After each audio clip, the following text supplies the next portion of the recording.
आप लोग क्या सोच किस तरह रहे हैं? मिसाके मीशत की बात वो ज़रदारी साहब भी कर रहे हैं, शहबाज शरीफ साहब भी कर रहे हैं, फैसला वो है जो बड़े मियाँ साहब ने करना है।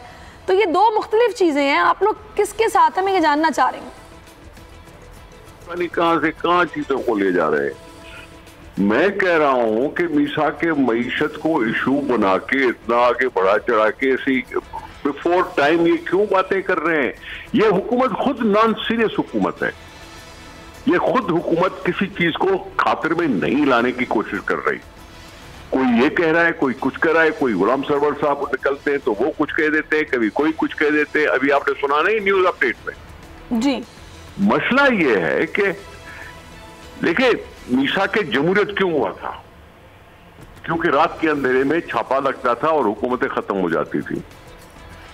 कोई किससे साजबात कर लेता था और फिर काम खराब हो जाता था और हमारी जमहूरियत डावाडोल हो जाती थी। मिसाक जमहूरियत तो इस बात पे थी कि रियलाइजेशन आए पॉलिटिकल पार्टीज में, रियलाइजेशन आए कि जी वो इस मुल्क को जमहूरी तौर पे चलाने के अहल हो सके। मिसाक मईशत तो इस वजह से हो क्योंकि इस हुकूमत ने बेड़ा गर्क किया है ना, इस हुकूमत ने बेड़ा गर्क किया है ना। तभी मैं क्यों नहीं उठ के बोलूंगा कि मेरे मुल्क को बचाना है। मैंने मुल्क को बचाने के लिए जरा कुछ थोड़ा सा प्रैग्मेटिक सोचो, कुछ बातें सोचो कि जिससे बेहतर हो सके हालात। नहीं तो लोग तो चीख पड़े हैं ना, लोगों को तो ताने मिलते हैं कि 2 रोटियां क्यों खा रहे हो, 1 रोटी खाओ। अरे किसकी वजह से 1 रोटी खाए? कर्जे भी ले रहे हो, एड भी ले रही हो, सब ग्रांट भी ले रहे हो, सब कुछ भी ले रहे हो, फिर भी मुखा भूखा हमें मार रहे हो, लोगों को मार रहे हो। तो बात इस वजह से क्यों नहीं कोई बोलेगा? मईशत मरियम साहबा ने जो कुछ कहा है वो अपनी जगह पे ठीक होगा। ये हुकूमत है नॉन सीरियस, ये नॉन सीरियस हुकूमत है। ये ऐसे खामखा बोलेगी और फिर अपना आगे कभी मिसाके मईशत पे कहेंगे जी हम राजी हो गए कि मिसाके मईशत हो। कोई कमेटी असद कैसर साहब ने कह दिया कि जी कमेटी बने, ये बने, वो बने, और फिर उसके बाद क्या? उसके बाद क्या? ये नॉन सीरियस हुकूमत है।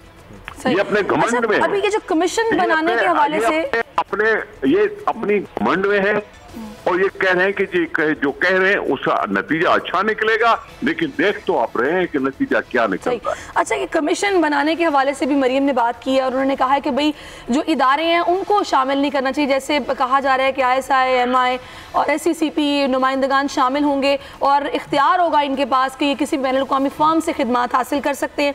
उन्होंने कहा कि इदारों को बिल्कुल कमीशन में शामिल नहीं होना चाहिए। और मैं यही अर्ज कर रहा हूँ, मैं भी यही अर्ज करता रहा हूँ। मैं भी अब ये कहता हूँ कि मुझे इसकी कंपोजिशन पर एतराज है। मुझे इसकी कंपोजिशन पे एतराज है कि प्राइम मिनिस्टर को उसको हेड करेगा। उसने बड़क मारी थी कि मैं हेड करूंगा और रखेंगे ऑफिसर साहबान। ऑफिसर साहबान की देख लिया आपने देख लिया ऑफिसर साहबान की GITयां बनी, पता नहीं क्या क्या बने, अरबों रुपए की करप्शन, अरबों रुपए की करप्शन, अरबों रुपए की करप्शन। आके खड़े हो गए 1.5 करोड़ रुपए पर। देख रही हैं आप, ऑफिसर साहबान को किसी तरह से भी हो सकता है मैनिपुलेट किया जा सकता है। कुछ ना कुछ थोड़ा बहुत एतबार जुडिशरी पे चल जाता है।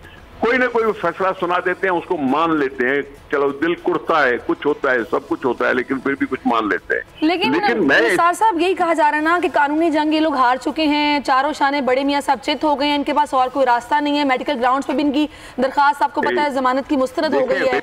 मेडिकल ग्राउंड पर बेल करने का, बेल के लिए अप्लाई करने का मियाँ साहब को हजारों दफा हक है। किसी को मारोगे, अगर चलते रहे चलते जेल में उनको मौत आ जाए तो क्या हुकूमत उठाएगी अपने ऊपर ये इल्जाम? सब्सक्राइब करें और बेल दबाएं ताकि कोई खबर रह न जाए।